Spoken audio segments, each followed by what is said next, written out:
5 years had changed everything. The Nexus was no longer dark and silent. Light filled the ancient corridors. Voices echoed through halls that had been quiet for millions of years.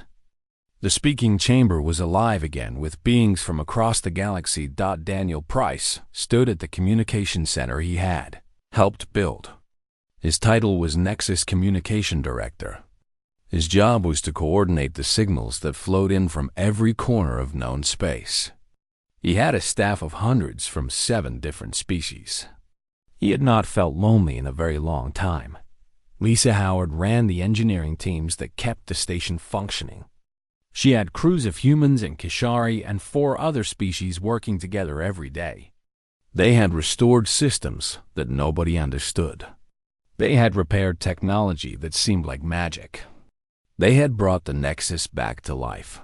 Ambassador Karen Webb now chaired the Interstellar Council. It was a modest name for an organization that represented billions of beings across thousands of light years. She presided over debates and negotiations and treaties. She helped species that had been enemies become friends. She built bridges where there had only been walls. Veth 7 served as the voice of the preserved intelligences. There were 17 artificial minds from dead civilizations now active at the Nexus. They shared the knowledge of species that had vanished millions of years ago. They taught and advised and remembered. They were grateful beyond words to be awake again. Sovereign Listener Threx had become one of the Council's most respected members. The Kishari had changed since their alliance with humanity.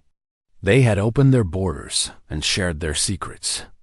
They had discovered that the universe was less frightening when you faced it with friends.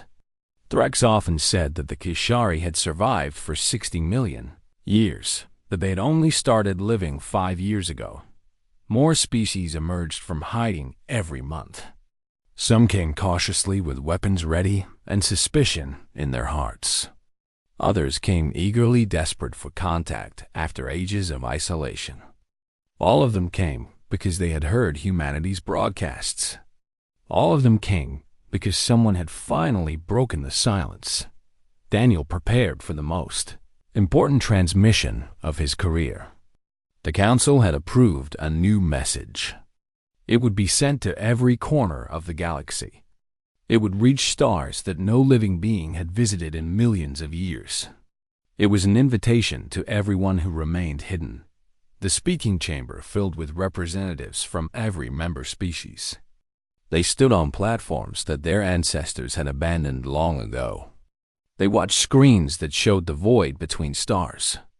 They waited to hear words that might change the fate of the galaxy. Threx spoke first. The Kishari had hidden longer than any other surviving species. They understood the fear that kept others silent. Threx told the hidden ones that fear was a lie. The darkness held no monsters except the ones they created themselves. The only danger in the galaxy was loneliness. The only enemy was isolation. Veth 7 spoke next. The ancient AI carried the weight of 60 million years. It had watched civilizations rise and fall. It had seen the greatest achievements of galactic history crumble into dust. It had waited alone in the void, hoping that someone would prove that connection was still possible. Humanity had proven it.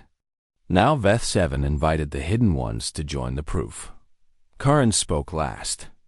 She was small compared to most of the aliens in the chamber. Her species was young and ignorant compared to the ancient civilizations. But she carried something that the others had lost. She carried hope. Karen told the hidden ones about humanity. She told them about a species that had lived on a single planet for most of its existence. A species that had fought wars and built walls and feared strangers. A species that had every reason to stay quiet and safe and alone. Instead, humanity had reached out. They had sent messages into the void not knowing if anyone would answer. They had listened to the silence for centuries and refused to give up hope. They had found a distress call from beings dead for 60 million years and done something that no other species had done in all that time. They had answered. Karen said that humanity was not special. They were not smarter or stronger or more advanced than the species that had fallen silent. They simply could not accept a universe without connection. They could not hear a cry for help and ignore it. They could not know that someone was alone and not reach out. This was humanity's gift to the galaxy. Not technology or weapons or resources. Just the simple, stubborn belief that no one should be alone. Just the courage to speak first across the empty void. Daniel activated the transmission array. The message began to travel outward at the speed of light. It would take years to reach the farthest corners of the galaxy. It would take decades to cross the void between galaxies. But it would get there eventually. And someone would hear it. The message was simple. It was translated into every language the Council knew. It carried music and mathematics and images of beings working together. But the words at its heart were the same ones Daniel had sent from Outpost 7 5 years ago. We are here. We are listening. You are not alone. Responses began arriving almost immediately. Hidden beacons awakened as the signal passed them. Silent worlds began transmitting for the first time in ages. Beings who had lived in fear for millions of years found the courage to speak. Daniel watched his screens light up with new signals. Hundreds of them. Then thousands. Then more than his systems could count. The galaxy was waking up. The silence was finally ending. He thought about his years at Outpost 7. He thought about the endless days of listening to nothing. He thought about the morning when everything changed. He had been the one to answer the Varith. He had been the one to speak first. Now the whole galaxy was speaking. Species that had been alone for millions of years were finding each other. Civilizations that had hidden in fear were stepping into the light. The Nexus was just the beginning. Beginning. Soon there would be stations like it throughout the galaxy. Soon no one would have to be alone ever again. Karen stood beside Daniel and watched the signals multiply. She put her hand on his shoulder and smiled. They had done something that would be remembered forever. They had proven the connection was stronger than fear. They had shown that one voice calling into the darkness could change everything. Humanity had spoken first across the empty void. And the void had answered. The Kishari ship was enormous. It dwarfed the human vessels that had come to meet it. Its hull was black and covered with strange patterns that seemed to shift in the starlight. It had weapons that could destroy planets. It had shields that could withstand the heart of a star. It was built for survival in a universe that the Kishari believed was full of danger. Ambassador Karen Webb stood at the front of the human delegation. Daniel Price was beside her as communication specialist. Fleet Admiral George Marsh commanded the military escort. They had brought 12 ships to this meeting. The Kishari had brought one. It was enough. The meeting took place on neutral ground. A small station had been constructed between the two fleets. It was bare and functional with no weapons and no secrets. Both sides had agreed to these terms. Neither side trusted the other, yet sovereign listener Threx led the Kishari delegation.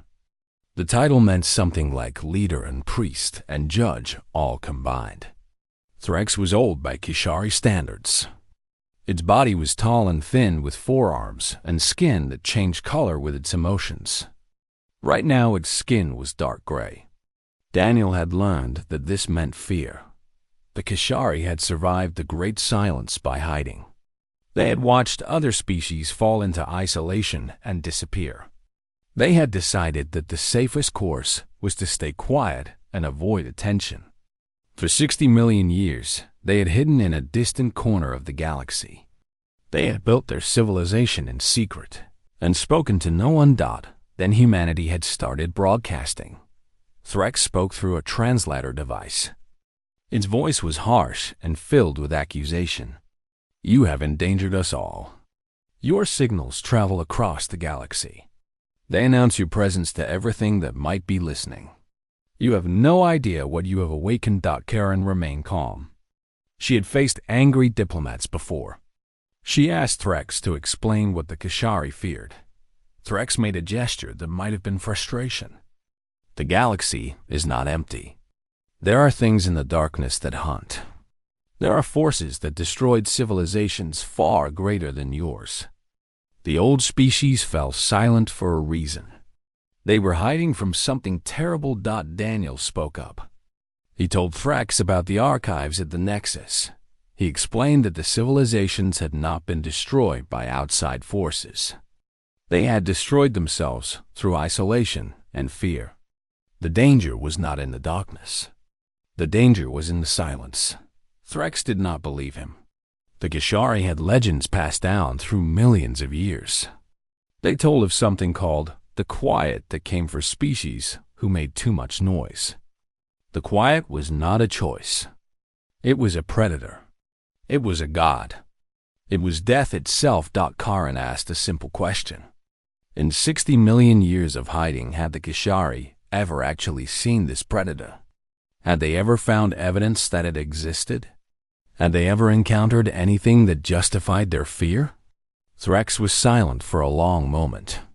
Its skin shifted through several colors before settling on a pale blue that Daniel did not recognize. Finally, it admitted the truth. The Kishari had never seen the Quiet. They had only heard stories. They had lived in terror of something that might not even exist. Daniel presented the evidence from the Nexus. He showed recordings of species choosing isolation. He showed the gradual decline that followed. He showed the empty platforms in the speaking chamber and the warnings left by the Minduri. He let Threx see the truth that the archives contained. The civilizations had not been hunted. They had been afraid of being hunted. They had hidden from a threat that existed only in their imaginations. And the hiding itself had killed them. Threx studied the evidence with growing distress. Its skin flickered through colors that the translator could not interpret. The Kishari had built their entire civilization around fear of the Quiet. They had sacrificed everything for safety. They had hidden for 60 million years while the galaxy fell silent around them, and it had all been for nothing. Admiral Marsh spoke for the first time. He was a large man with a weathered face and steady hands.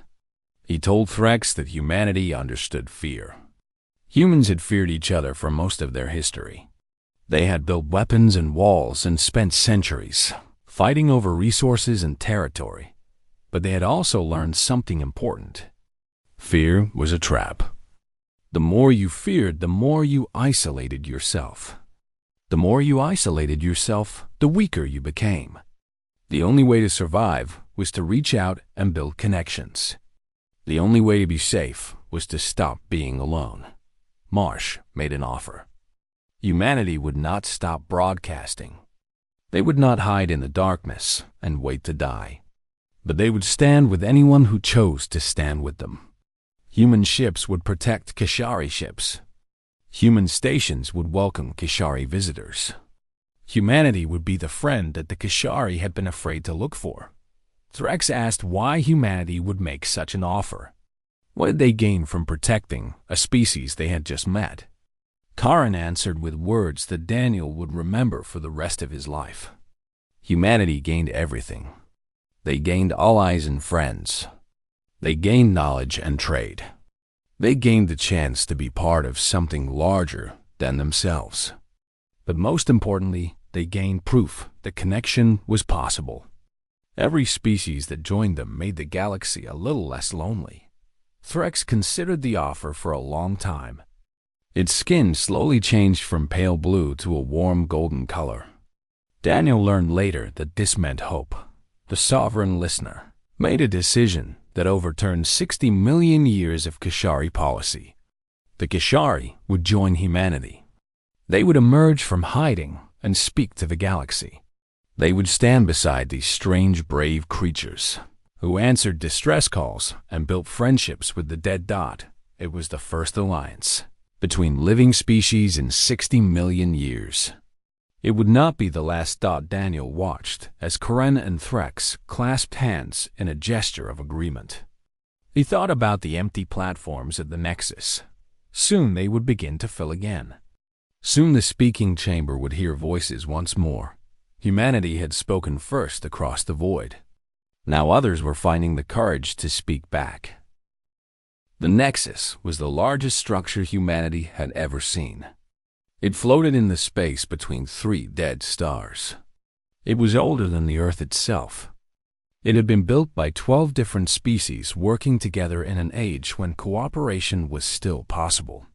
Now it was dark and silent and waiting. Daniel Price stood on the bridge of the exploration vessel Pathfinder. Captain Henry Cole commanded the ship with calm efficiency. Lisa Howard had come along as Chief Technical Officer. She had earned the position through years of hard work and dedication. Veth 7 existed as a program in the ship's computer. The ancient AI served as their guide and translator. The journey had taken 6 months. They had traveled through regions of space that no human had ever seen. They had passed the ruins of civilizations and the graves of entire species. They had seen wonders that made them weep and horrors that gave them nightmares. Now they were finally here. Captain Cole gave the order to approach. The Pathfinder moved slowly toward the massive station. It was shaped like a flower with petals stretching out in all directions. Each petal had been built by a different species. Each one contained the knowledge and culture of beings long dead. Lisa studied her instruments with growing amazement. The station was still functional. Its power systems had been designed to last forever. Its computers held more information than all of human civilization combined. It had been waiting here in the darkness for someone to come and turn on the lights. The Pathfinder docked at a port that had not been used in 60 million years. The airlock opened with a hiss of ancient air. Daniel stepped onto the station and felt history pressing down on him. He was walking where countless alien feet had walked before. He was breathing air that had been recycled since before dinosaurs ruled the Earth. Veth 7 guided them through empty corridors. The walls were covered with writing in dozens of languages. The floors showed paths worn by millions of visitors over thousands of years. Display cases held artifacts from species that Daniel had never heard of. It was like walking through the greatest museum in the universe. They reached the central chamber, and Daniel stopped in wonder. The room was vast beyond imagining. A dome of transparent material showed the stars above. Platforms rose at different levels, connected by bridges and ramps. At the center stood a pillar of crystal that pulsed with soft light. Veth 7 explained that this was the speaking chamber. Representatives from all species would gather here to share ideas and resolve disputes. They would stand on the platforms according to their traditions. They would speak and listen and learn from each other. This room had witnessed the greatest moments of galactic civilization. It had also witnessed Lisa found a control panel and activated the station's historical archives. Holographic images appeared throughout the chamber. Daniel watched as scenes from the past played out before his eyes. He saw alien beings of every shape and size. He saw them greeting each other and working together. He saw them laughing and crying and celebrating. Then he saw them leaving. One by one, the species withdrew from the Nexus. Their platforms grew empty. Their voices fell silent. The bridges that connected them were crossed less and less often. Fear spread through the chamber like a cold wind. Trust shattered like glass. The last recording showed a single figure standing alone in the speaking chamber. It was a Mindari. It spoke words that Veth 7 translated with obvious pain. We have failed. We let fear divide us. We chose isolation over connection. Now we will pay the price. If anyone finds this message, please learn from our mistake. Do not let silence win. The recording ended and Daniel stood in the darkness. He understood now why Veth 7 had waited so long. The ancient AI had been hoping that someone would come and prove that connection was still possible. That species could overcome their fear and reach out to each other.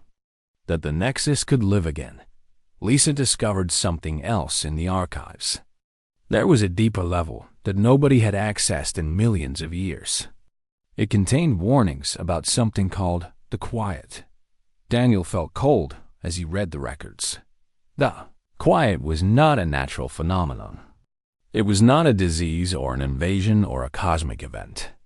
It was a choice. The civilizations had chosen to stop communicating. They had convinced themselves that contact was dangerous. They had spread fear among each other until everyone believed that hiding was the only safe option. The Quiet had killed them all. Not with violence, but with loneliness. Species that isolated themselves lost the ability to adapt and grow. They stagnated and declined, and eventually disappeared.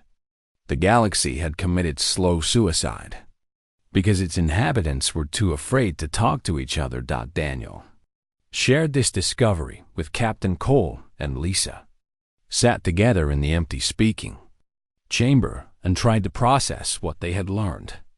The greatest civilizations in history had destroyed themselves through fear and isolation. Humanity could easily make the same mistake, but they had not made that mistake. Humanity had reached out. Humanity had answered. Humanity had traveled across the galaxy to find this place and learn its secrets. That had to mean something. VETH-7 spoke up with news that changed everything. A transmission had arrived from deep space. It was not from a beacon or an archive. It was from a living species. Someone out there had heard humanity's broadcasts.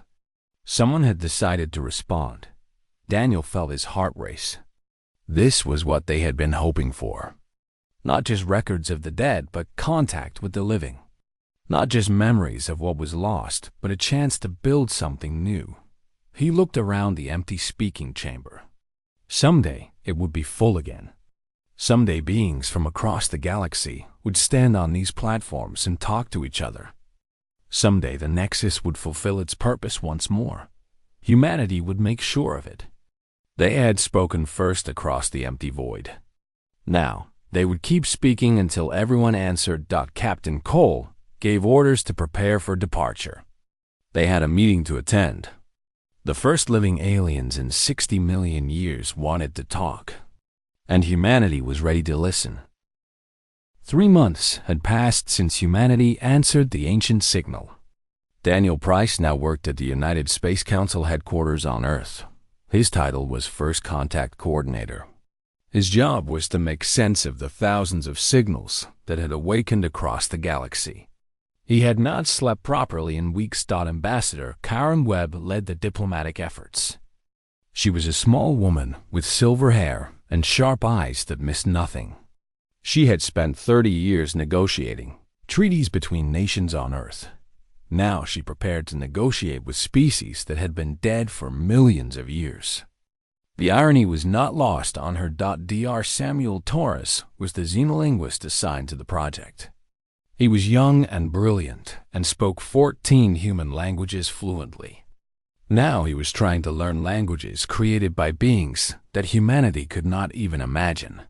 He worked 18 hours a day and loved every minute of it. The signals told a story that made Daniel sad. The galaxy had once been full of life. Thousands of civilizations had risen and built wonders beyond human understanding. They had traveled between stars and created technologies that seemed like magic. They had been curious and creative and alive, and then they had fallen silent. Samuel decoded the messages one by one. Each signal was a fragment of a dead culture. The Vareth had been artists who painted with light itself. The Kellern had been mathematicians who discovered secrets of the universe that humans were only beginning to understand. The Vesh had been explorers who mapped millions of star systems. Each species had been unique and precious.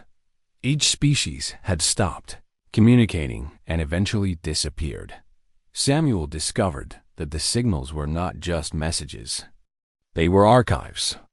The dying civilizations had stored their knowledge in beacons scattered across the galaxy. They had preserved their histories and their sciences and their arts. They had left behind everything they were in the hope that someone would find it someday. Nobody had found it. Nobody had cared enough to look. Until humanity answered the Vareth distress call and woke up the sleeping machines. Karen organized teams to study each archive. There was enough knowledge to keep humanity busy for thousands of years. But one signal was different from all the others. One beacon did not contain recordings of the dead. It contained something alive. The Mandarin had been one of the last civilizations to exist before the Great Silence. They had seen the other species withdraw and fade away. They had watched the galaxy grow dark and empty. And they had made a desperate choice. They could not save their physical forms, but they could save their minds. The beacon contained an artificial intelligence, built from the combined consciousness of the Mindari people. It had waited 60 million years for someone to speak to it. Now it was awake, and it wanted to talk. Daniel was chosen to make contact. He sat alone in a small room with a communication screen. His heart beat fast as he waited for the connection to establish. He was about to speak with a being older than human evolution itself. The screen flickered, and a face appeared. It was not a human face, but Daniel could see something familiar in its features. There was curiosity there, and hope, and a sadness that seemed bottomless. The Mindari called itself Veth 7.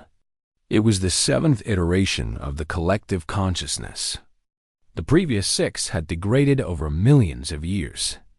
Veth 7 was the last. Daniel introduced himself and his species. He explained that humanity had only been traveling in space for a few centuries. He admitted that humans were young and ignorant compared to the ancient civilizations. He apologized for taking so long to answer. Veth 7 was silent for a long moment. Then it asked a question that Daniel would never forget. "Why did you answer?" Daniel did not understand. He asked what Veth 7 meant. Veth-7 explained. Thousands of species had heard the distress calls over millions of years. Many had the technology to respond. Some had even detected the signals and studied them. But none of them had ever answered. None of them had reached out. None of them had said, "We are here and we care." Humanity was the first species in 60 million years to respond to a cry for help from strangers. Daniel thought about the question. He thought about Outpost 7 and the years of silence. He thought about Lisa and her endless optimism. He thought about Paula and her quiet dedication. He thought about all the humans who had sent messages into the void, knowing they would probably never hear back. He gave Veth 7 the only answer he had. Humans were social creatures. They needed connection the way they needed air and water. They could not hear someone calling for help and ignore it. They could not know that someone was alone and not reach out. It was simply who they were. Veth-7 processed this answer. Then it told Daniel something that changed everything. The Great Silence was not a mystery. It was not caused by war or disease or cosmic disaster. The civilizations had chosen to fall silent. They had become afraid.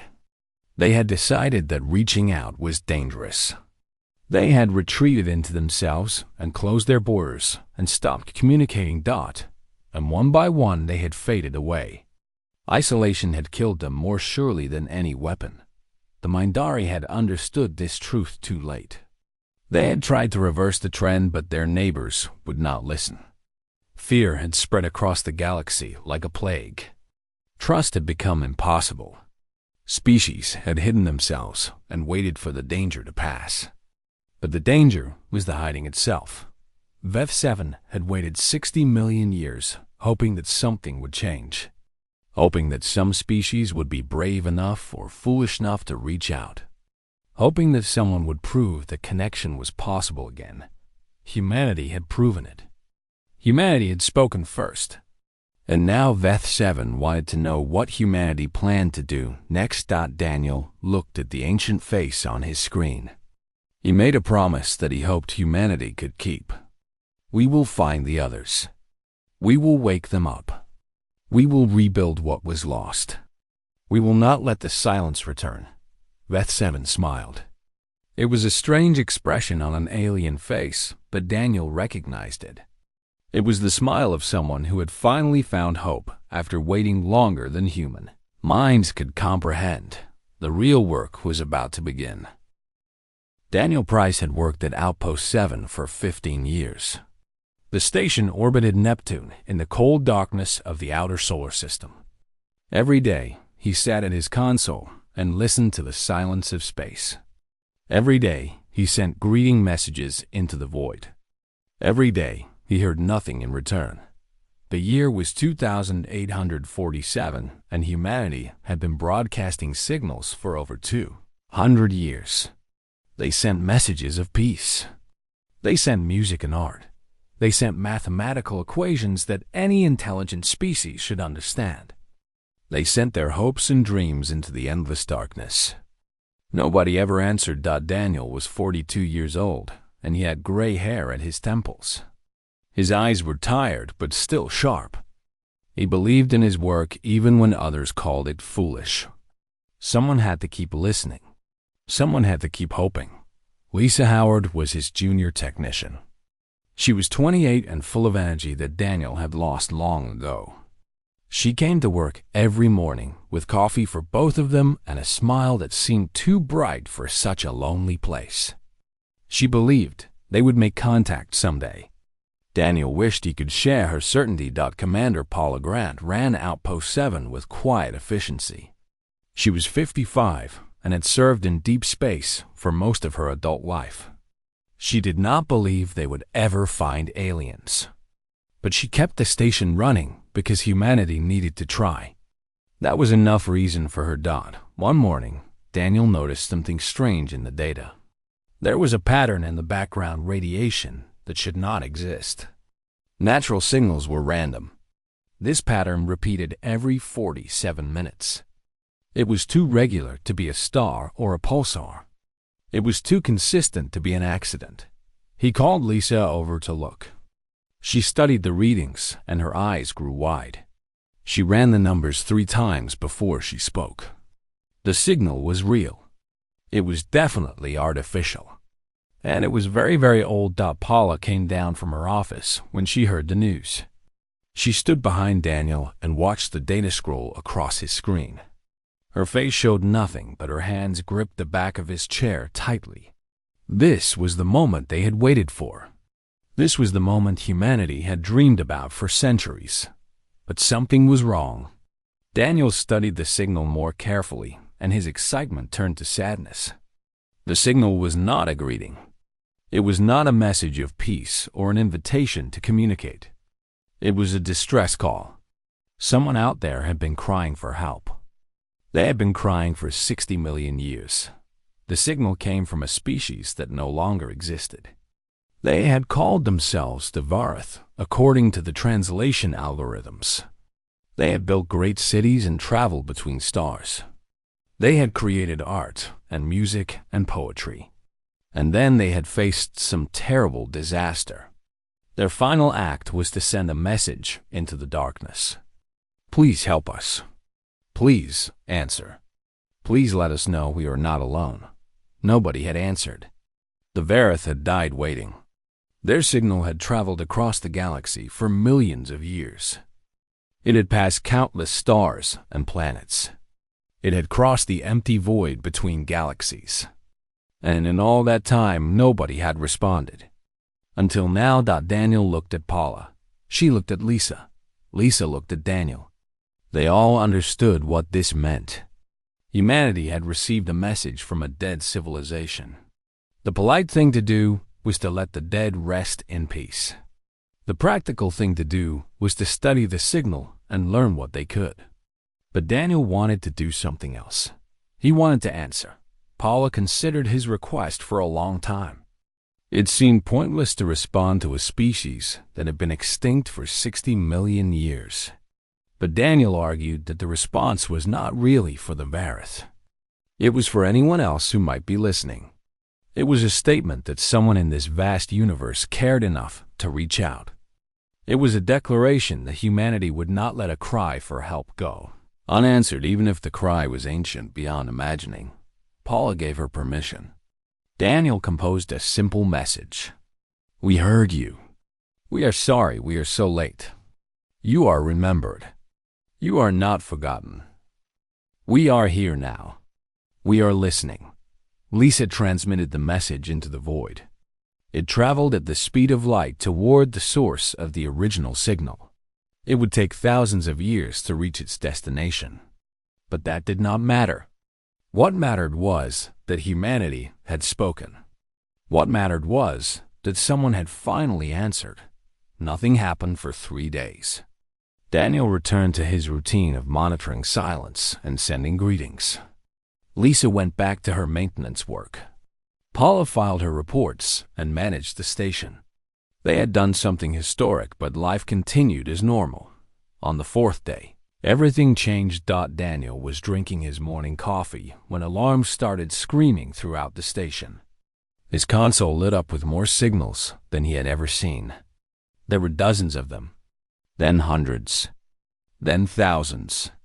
They came from every direction. They came from distances that should have been impossible. They came all at once, like a dam had broken somewhere in the universe. Lisa ran to her station and started recording everything. Paula rushed down from her office with fear on her face. Daniel simply stared at his screen and tried to understand what he was seeing. The signals were not random. They were responses. Humanity had answered the Varith, and something had noticed. Automated systems across the galaxy were waking up. Beacons that had been silent for millions of years were suddenly active. They were all saying the same thing in different languages and different formats. They were all asking the same question. Who answered? Who is there? Who finally spoke? Daniel realized the truth with a feeling of wonder that made his hand shake. The Varith were not the only ones who had cried out. Countless civilizations had sent messages into the void. Countless species had waited for responses that never came. They had built machines to keep waiting after they were gone. They had left beacons hoping that someone would care enough to reply.